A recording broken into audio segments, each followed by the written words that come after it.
Assalamualaikum warahmatullahi wabarakatuh. Waalaikumsalam warahmatullahi wabarakatuh. Baiklah Bapak Ibu guru, di sini saya akan mempresentasikan tentang aksi nyata modul 1.4 yaitu tentang budaya positif. Nah, di sini saya berperan sebagai CGP Angkatan 10 Kabupaten Batanghari dengan fasilitator Ibu Rehnita dan pengajar praktik Bapak Jaka. Baik Bapak Ibu, yang pertama yaitu tentang lingkungan positif. Bagaimana cara menciptakan anak-anak yang memiliki disiplin positif? Apakah harus dari motivasi intrinsik atau dari motivasi ekstrinsik? Kita harus membuatnya dengan motivasi intrinsik, yaitu motivasi dari dalam diri anak itu sendiri. Nah, apa itu disiplin positif? Disiplin positif adalah menurut Diane dan dosen, kita mengontrol dan menguasai diri untuk memilih nilai-nilai yang kita hargai. Nah, di sini nanti kita akan melaksanakan untuk disiplin positif ini, kita akan membuat keyakinan dan kesepakatan bersama antara guru, siswa, dan warga sekolah. Oke, motivasi perilaku manusia. Nah, di sini kita ada 3. Menurut Diane dosen dalam bukunya Reconstructing the School Discipline ada 3 motivasi, yaitu menghindari hukuman, mendapatkan imbalan pengakuan dari orang lain, menghargai diri sendiri dan nilai-nilai yang diyakini. Nah, selama ini kita melakukan kedisiplinan itu karena apa? Karena menghindari suatu hukuman, belum karena menghargai diri kita sendiri. Nah, bagaimana caranya supaya kita dapat menghargai diri kita sendiri nantinya? Yaitu dengan melaksanakan keyakinan kelas. Apa itu keyakinan kelas? Perjanjian bersama yang mengatur norma, etika, dan interaksi dalam sebuah kelompok murid dan guru di lingkungan pembelajaran. Keyakinan ini mencerminkan nilai-nilai bersama, mendukung kolaborasi, dan mendorong komunikasi yang positif. Jadi tidak lagi membuat suatu peraturan, tapi keyakinan. Keyakinan ini adalah kesepakatan bersama. Kalau di kelas, kesepakatan antara guru dengan siswanya. Nah, untuk membuat keyakinan kelas itu, kita harus tahu kebutuhan dasar manusia. Apa saja? Ada 4. Yang pertama yaitu kasih sayang dan rasa diterima, kebebasan, kesenangan, dan penguasaan.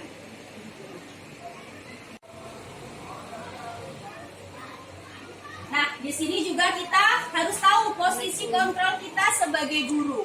Berdasarkan teori kontrol dari Dr. William Blossom Gloss, itu ada 5 posisi kontrol sebagai guru. Yang pertama yaitu penghukum, kedua pembuat rasa bersalah, ketiga sebagai teman, keempat sebagai pemantau, dan kelima sebagai manajer. Nah, selama ini kita posisinya kita refleksikan sebagai apa, Bu? Banyak ya, saya sendiri aja sebagai penghukumnya. Nah, bagaimana cara kita nanti bisa memposisikan kontrol guru sebagai manajer?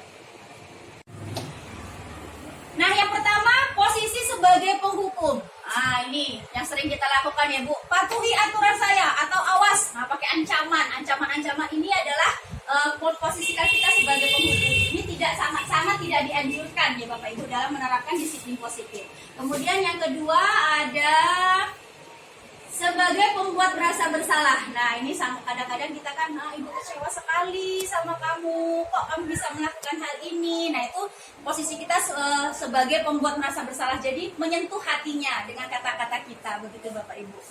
Kemudian selanjutnya sebagai teman. Nah, ini mungkin ada juga yang sudah mempraktekkan sebagai teman. Ayo bantulah demi Bapak ya, kayak kita tugas piket kan, masih sering tuh anak-anak susah, ayolah masa Bapak Ibu gurunya nyapu kalian diam aja. Nah, itu memposisikan sebagai teman seperti itu.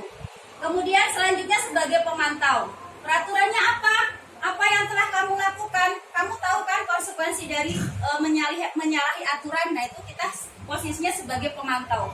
Apa yang kita yakini? Kembali lagi ke kesepakatan atau keyakinan kelas yang sudah kita sepakati bersama. Dengan keyakinan itu, maka akan tercipta disiplin positif di lingkungan sekolah.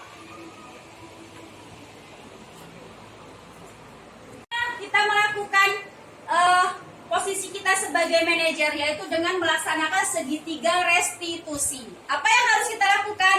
Yang pertama yaitu menstabilitaskan identitas. Apa itu menstabilitaskan identitas? Kadang kita kalau anak berbuat salah, kita langsung saja menjudge ya, menyalahkan anak tanpa menanyakan apa penyebab anak melakukan kesalahan. Kemudian yang kedua, validasi tindakan yang salah. Nah, setelah kita tanya kenapa dia melakukan kesalahan tersebut, kita ingatkan kembali keyakinan yang sudah kita buat, kesepakatan bersama yang sudah kita buat dengan anak-anak kita. Kemudian yang ketiga yaitu menanyakan keyakinan. Nah, dari sinilah kita mencari solusi dari masalah yang dihadapi anak tadi. Jadi jangan langsung menyalahkan anak ya Bu. Selama ini saya sendiri juga seperti itu. Nah, itu ternyata tidak boleh.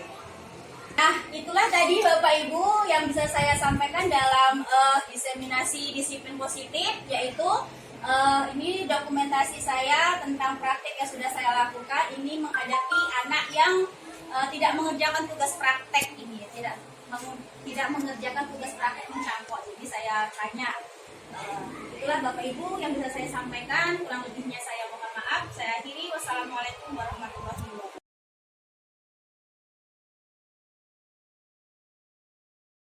Assalamualaikum warahmatullahi wabarakatuh.